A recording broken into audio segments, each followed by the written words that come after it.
Iran Israel war effect కోడిగుడ్ల ధరలపై పడింది. దేశం నుంచి పశ్చిమాసియా దేశాలకు లక్షలాదిగా కోడిగుడ్లు ఎగుమతి అవుతూ ఉంటాయి. అయితే యుద్ధ ప్రభావంతో ప్రస్తుత ఎగుమతులు నిలిచిపోయాయి. దీంతో గుడ్ల నిల్వలు పెరిగిపోవడంతో వ్యాపారులు, పౌల్ట్రీ యజమానులు ఆందోళన చెందుతున్నారు.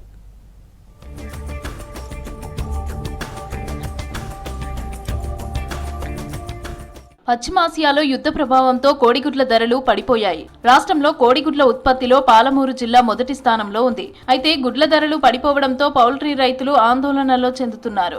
పాలమూరు నుంచి కోడిగుడ్లు పశ్చిమాసియా దేశాలకు ఎగుమతి అవుతూ ఉంటాయి.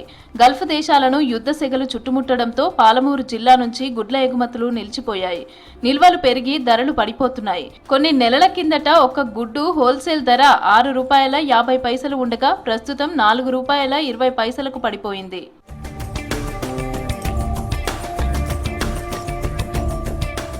ఉమ్మడి పాలమూరు జిల్లాలో పౌల్ట్రీ ఫార్మింగ్ లో 31 లక్షల కోళ్లు ఉన్నాయి. వీటిలో గుడ్లు పెట్టేవి 16 నుంచి 18 లక్షల వరకు ఉన్నాయి. రోజు 13 నుంచి 15 లక్షల గుడ్లు ఉత్పత్తి అవుతూ ఉంటాయి. వీటిని స్థానికంగా మార్కెట్ చేస్తూనే గల్ఫ్ దేశాలకు ఎక్కువగా ఎగుమతి చేస్తారు. ఈ గుడ్లు యుఏఈ, ఒమన్, ఖతర్, బహ్రెయిన్, మాల్దీవులకు ప్రతిరోజు కనీసం 4 లక్షల గుడ్లు ఎగుమతి చేస్తారు. ప్రస్తుతం ఆయా దేశాలకు రవాణా నిలిచిపోవడంతో కోడిగుడ్ల నిల్వలు పెరిగిపోతున్నాయి. దీంతో పౌల్ట్రీ రైతులు ఆందోళన చెందుతున్నారు. रुका हुआ है, बहुत भारी जो है ना नुकसान हो चुका है इधर। इसके बारे में जो है ना बोलने का है, किसको सुनाना है कहानी हमारी। ₹7, ₹8 వరకు ఉండే ఇప్పుడు ₹4, ₹3, ₹3.5 వరకు వచ్చింది. ఈ స్టాక్ ఆగిపోయింది, చాలా ఇబ్బంది అవుతుంది. బయట పూరా సెల్ దిగిపోయింది. గుడ్లు రేటు 3.5 అయింది సార్. ఈ ఏమో బయట గుడ్లు సేల్ తక్కువైంది. లోకల్లో ఉంది కానీ పబ్లిక్ తింటలేదు ఎండాకాలం గురించి.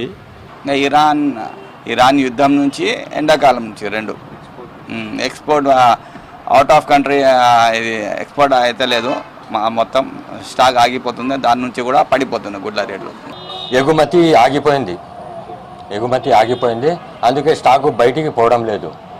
ముందు 1 మంత్ ముందు వచ్చేసి ₹6 పైన దాటింది రేటు. ఇప్పుడు ప్రజెంట్ 4.20 ఉంది. యుద్ధం కారణంగా ఇక్కడ మొత్తం డౌన్ అయిపోయింది. ఎండాకాలం అది కాక ₹4 ఉంటుండే, కానీ ఇప్పుడు ఇంకా చాలా తగ్గింది. వ్యాపారం మంచిగా నడుస్తలేదు, అందరికీ దెబ్బతిన్నది ఇక్కడ. ఓవైపు యుద్ధం, మరోవైపు ఎండలు పౌల్ట్రీ రైతులను కుంగతీస్తున్నాయి. రోజు రోజుకు ముదురుతున్న ఇరాన్, ఇజ్రాయెల్ దాడులు, ప్రతిదాడులతో ఇటు ఇరాన్, మరోవైపు గల్ఫ్ దేశాల్లో బాంబుల మోత మోగుతోంది. సాధారణంగా వేసవిలో కోడిగుడ్ల వినియోగం తగ్గే కొద్దీ నిల్వలు పెరిగి వీటి ధరలు తగ్గుముఖం పడతాయి. ఎండల తీవ్రత వల్ల గుడ్లను వారం మించి నిల్వ చేయలేని పరిస్థితి ఉంది. పరిస్థితి ఇలాగే కొనసాగితే కోడిగుడ్డు పరిశ్రమ, వాటిని నమ్ముకున్న పౌల్ట్రీ రైతులు ఇబ్బందులు పడే పరిస్థితి ఉంటుంది.